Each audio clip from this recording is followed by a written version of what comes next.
Hi, this is Mohan Roy. आज मैं share करने वाला हूँ बीएड फर्स्ट ईयर का एक बहुत ही इम्पोर्टेंट टॉपिक जो है हमारा चाइल्डहुड एंड ग्रोइंग अप से बीसीसी 1 से। और इस टॉपिक का हेडिंग है gene Piaget theory of cognitive development. ये टॉपिक इसलिए भी इम्पोर्टेंट हो जाता है क्योंकि इससे एग्ज़ाम में हमेशा क्वेश्चन पूछा जाता है। तो चलिए आज हम इस टॉपिक को क्लियर करते हैं और देखते हैं कि इस टॉपिक के अंदर क्या क्या चीज़ें हैं जो एग्ज़ाम में पूछी जाती है और क्या खास है इसमें। तो सबसे पहले हम लोग समझेंगे कॉग्निटिव डेवलपमेंट किसे कहते हैं। It is the construction of thought process including remembering, problem solving and decision making from childhood to adulthood. जब कोई बच्चा जन्म लेता है तो उसके अंदर जितने भी कंस्ट्रक्शन होते हैं, जैसे कि थॉट प्रोसेस, सोचने का उसका जो प्रक्रिया होता है, उसमें रिमेंबरिंग आता है, किसी भी चीज़ों को याद करना, प्रॉब्लम सॉल्व करने के लिए वो जितने एफर्ट करता है वो, और किसी भी सिचुएशन में वो जो डिसीजन लेता है, ये सभी चीज़ों का डेवलपमेंट कॉग्निटिव डेवलपमेंट के अंडर में आता है। It refers to how a person thinks and understand his her world through the interaction of genetics and environment. ये इस चीज़ को भी रेफ़र करता है कैसे कोई बच्चा डेवलप करता है अपने आसपास के एनवायरनमेंट के अकॉर्डिंग और अपने जीन्स के अकॉर्डिंग वो चीज़ों को समझता है, और प्रॉब्लम में जब वो आता है तो उस प्रॉब्लम को कैसे वो सॉल्व करता है। It include development of sensation, perception, thinking, reasoning and so on. इसके अंदर डेवलपमेंट ऑफ सेंसेशन मतलब किसी चीज़ का अनुभव होना, परसेप्शन किसी चीज़ को ग्रहण करना, किसी चीज़ के बारे में सोचना इत्यादि चीज़ आती हैं। Piaget theory of cognitive development, यहाँ से हम लोग का मेन थ्योरी शुरू होता है जिसमें जीन पियाजेट ने इस थ्योरी में कुछ खास चीज़ें बताई हैं। तो सबसे पहले हम लोग जीन पियाजेट के बारे में थोड़ा सा जानेंगे, क्या थे वो, कहाँ के रहने वाले थे, उन्होंने क्या कंट्रीब्यूशन दिया। पियाजे is a famous name in the world of psychology. He was born in the Switzerland in a zoologist. Piaget is known as radical constructivist, and he is believing in only first two principle of constructivism, according to which every child construct his her own knowledge and the function of cognition is an adaptation.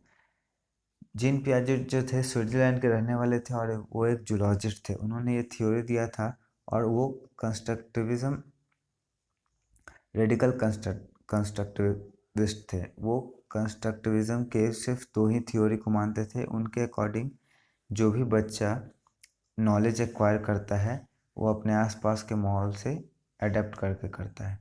According to the Piaget, the process of learning adaptation is constant and some order. He shows that how a child learns to adapt in surrounding environment. In his theory of cognitive development, Piaget describes four stages of development. और ये जो चार stage है मैंने इसको diagram के through represent करने का कोशिश किया है। सबसे पहले यहाँ पे ऊपर में आपको दिख रहा होगा कॉग्निटिव डेवलपमेंट थ्योरी। इसके चार स्टेजेस हैं: sensory motor stage, pre operational stage, concrete operational stage and formal operational stage. और इसका ड्यूरेशन दे रखा है। जो सेंसरी मोटर स्टेज होता है उसका ड्यूरेशन होता है इन्फेंसी बर्थ टू 2 ईयर्स। जब बच्चा जन्म लेता है उससे के बाद 2 साल का जो समय होता है वो सेंसरी मोटर स्टेज का होता है। प्री ऑपरेशनल स्टेज का जो टाइम होता है वो 2 साल से 7 साल का होता है। कॉन्क्रीट ऑपरेशनल स्टेज का जो समय होता है वो स्कूलिंग स्टेज माना जाता है, ये 7 साल से 11 साल का होता है। और फॉर्मल ऑपरेशनल जो स्टेज होता है वो एडोलेसेंस का और एडल्टहुड का स्टेज माना जाता है। ये टाइम पीरियड याद रखना बहुत ज़रूरी है। ये एग्जाम में डायरेक्ट कभी ऑब्जेक्टिव में या फिल इन द ब्लैंक्स में पूछ ले जाते हैं। अब उसके बाद हम लोग देखते हैं क्या क्या इंपॉर्टेंट इसमें डेवलपमेंट होता है। Involve sensory and motor activity to learn and explore the surrounding, ये है हमारा सेंसरी मोटर स्टेज में। उसके बाद children learn by using symbols, language, pictures, sign and gesture to represent actions. उसके बाद children learn more with concrete object. Children develops ability to think abstractly. ये सब हमारा अलग है सब जो आप देख सकते हैं। Sensory motor stage, concrete operational stage और ऑपरेशनल स्टेज, ये सब सभी में आते हैं। उसके बाद देखिए 4 स्टेज को यहाँ से डिटेल से डिस्क्राइब करने की कोशिश किया है मैंने। Piaget has explained and discussed about the different stages of the cognitive development. He believes that all children passes through this stage. Gene Piaget का मानना था कि हर बच्चा ये चारों स्टेज से गुजरता है और वो अपना ओवरऑल डेवलपमेंट करता है। सबसे पहला जो स्टेज उन्होंने बताया वो है सेंसरी मोटर स्टेज। ये बर्थ से 2 साल तक चलता है और इसमें देखिए क्या क्या इंपॉर्टेंट डेवलपमेंट होता है बच्चे में, हम ये जानेंगे। In this stage sense and motor activity are involves. Children do reflective activities such as sucking और grasping. Child observe their surrounding. The beginning of thought and memory also start in this stage. इस stage में जो बच्चा होता है चीज़ों को पकड़ता है, ठीक है, और शक करता है। जैसे शुरू शुरू में जो बच्चा होता है 6 मंथ तक वो माँ का दूध ही पीता है, तो वो क्या होता है उसमें सकिंग एबिलिटी बर्थ से ही रहता है, ठीक है। और इसी स्टेज में जो होता है बच्चा थॉट ख्याल बनाना शुरू करता है। Childrens learn to recognize object, और बच्चे वस्तुओं को पहचानना शुरू कर देते हैं, अपने माँ को, पापा को और फैमिली मेम्बर्स को पहचानना शुरू कर देते हैं। Understand that object have their separate permanent existence only till the object in front of them. Children also learn to work in a particular direction. They move from simple to complex logical action and thinking.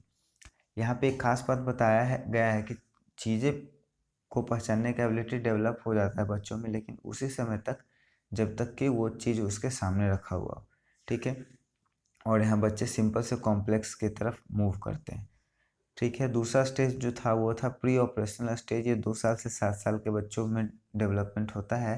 This is the stage of child development in which children can't perform logical operation. This stage is divided into 2 parts, और इस stage को further 2 part में divide किया गया। Pre conceptual stage जो कि 2 से 4 साल का होता है, और इनिशिएटिव स्टेज जो होता है 4 से 7 साल का। The vocabulary of the children expand and develop and behave like little adult. इस स्टेज में बच्चे लिटिल एडल्ट की तरह काम बिहेव करने लगते हैं और उनमें वोकेबुलरी का डेवलपमेंट होता है।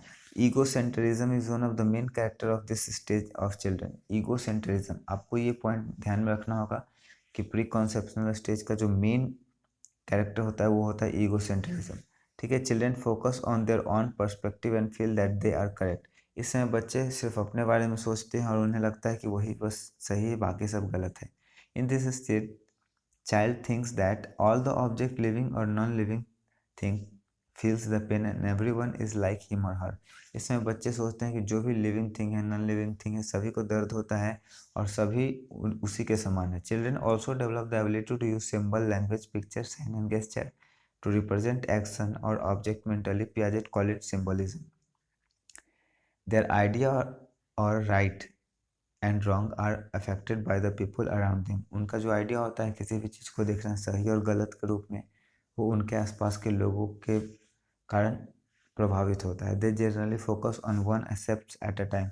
वो एक समय में एक ही चीज़ के बारे में सोच सकते हैं। Can't think of any other possible situation in this called moral realism. Children can't be reversible thinking and face difficulty to reverse counting. इस समय बच्चे उल्टा गिनते, जैसे 100, 99, 97, 98, 96 ऐसे होता है ना, इस तरह का काउंटिंग करने में उनको डिफिकल्टी होती है। They also face problem in conversation of the various concept such as height and width. इसमें भी उनको प्रॉब्लम होता है। जो तीसरा स्टेज था वो था कॉन्क्रीट ऑपरेशनल स्टेज, और ये 7 साल से 11 साल तक चलता है। और इसमें जो इंपॉर्टेंट डेवलपमेंट होता है वो इस तरह से, चलिए देखते हैं उसके बारे में हम लोग समझते हैं। This is the third stage of cognitive development of the children, which start after the end of the pre-operational stage and last about 7 to 11 years. This is the following characteristics found in the concrete operational stage. Children of this group can do operation on concrete object and situation. They find difficulty to solve abstract problem and face difficulty to deal with word like assume. अगर उनको किसी चीज़ के बारे में कल्पना करने के लिए कह दिया जाए तो उनको मुश्किल होता है। They relate the mental activity they are think about the object which are not present in front of his or her on that time. अगर उनके सामने कोई भी चीज़ नहीं रखा हुआ है फिर भी उसके बारे में वो सोच सकते हैं, उसके बारे में समझ सकते हैं। जैसे मान लीजिए कि बच्चे ने किसी डॉग को देखा और बाद में डॉग कहीं चला गया उसके नज़र के दूर से, और हम डॉग की बात करेंगे तो उसके माइंड में एक डॉग का पिक्चर क्लियर बनेगा। Thought processing in children of this stage group become more rational, logical and develop. They start thinking more like mature person and don't behave in egocentrism and animism. Children develop the ability to conserve and learn that not always the way that they appears. इस समय बच्चे सोचते हैं कि जैसा हमेशा वो सोचते हैं हमेशा वो सही नहीं होता है। इस चीज़ों को समझना शुरू कर देते हैं। They develop the ability to understand identity, compensation, and reversibility. Children learn many things in this stage with reference to conservation, such as the classification, grouping object into category, arrange object in sequence that is according to size, volume and weight, etc. और हम लोग का last stage है formal operational stage. ये 11 साल से adulthood तक चलता है। इसमें देखिए खास डेवलपमेंट जो होता है वो इस तरह के हैं। इन this stage the Piaget, this is the last stage of Piaget cognitive development of children, which start from the age of 11 and continue till adulthood. There are following characteristics found in the formal operational stage. In this stage, children are capable to think on abstract object and matter which are not around them. They become able to understand the compensation and coordination of number and variable. They develop the logical system of intelligence and try to implement all possible solution when they are working on a problem. अगर इस situation में बच्चों को कोई problem दे दिया जाए problem solve करने के लिए, तो जितना भी तरीका हो सकता है वो आप लगाएंगे और प्रॉब्लम सॉल्व करने का कोशिश करेंगे। अब हम कंक्लूजन पे आते हैं, जिसमें देखते हैं क्या है। Piaget cognitive theory suggests that during course of development, the developing children learn things simple to complex. There are lots of factors which help in the development of children, for example, inherited environment, society, etc. With the different factor used in development is later helps in the solving problem of life which face children in their future life. ये हम लोग का gene Piaget theory था। I hope आप लोग को मेरा video पसंद आया होगा, तो प्लीज़ वीडियो को लाइक करिए, दोस्तों के बीच में शेयर करिए और चैनल को सब्सक्राइब करिए और ऐसे वीडियो के लिए मेरे चैनल पे बने रहिए। Okay, thank you.